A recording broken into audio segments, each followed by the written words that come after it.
Have you ever pondered the source of evil? Is it born from the same divine power that creates goodness? Let us delve into an intriguing tale, a discourse that took place centuries ago at a feast in Persepolis. A feast dedicated to the magian god was in full swing with many people gathered. The ruling magian master, in the spirit of liberty, opened the floor to anyone who wished to speak. Among the crowd, Jesus stood up to share his thoughts. He began his speech by commending the people for their pure worship and high regard for the Holy One. He praised their belief in one God, from whose great being sprang forth the seven spirits that created heaven and earth.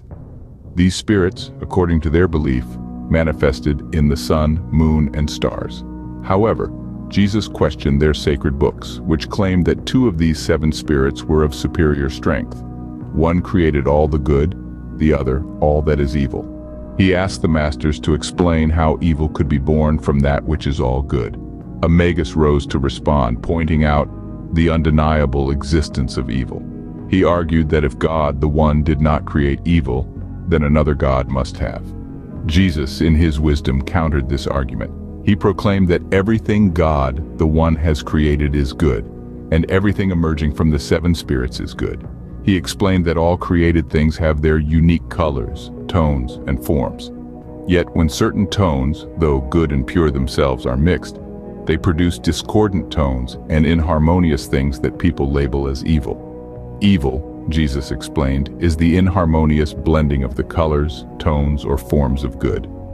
Man, with his limited wisdom, often mixes God's good things in countless ways, creating discordant sounds and evil things. Every tone and form, good or ill, becomes a living thing, a demon, sprite, or spirit of a good or vicious kind. It is man who creates his devil, becomes afraid of it, and then is pursued by it. The devil and the burning fires are both man's creations. Only man, who created them both, can put out the fires and dissipate the evil one. Following this discourse, Jesus stepped aside, leaving the Magi speechless. Then he departed from the crowd to retreat into a secret place for prayer. This narrative offers profound philosophical insights. It challenges us to ponder the origin of evil and our role in its creation.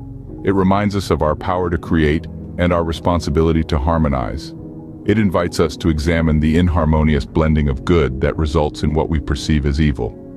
Remember, it is our actions, our choices, that determine the harmony or discordance in our lives. We are the creators of our devils and the extinguishers of our fires. Let this wisdom guide us in our journey towards understanding the philosophy of good and evil.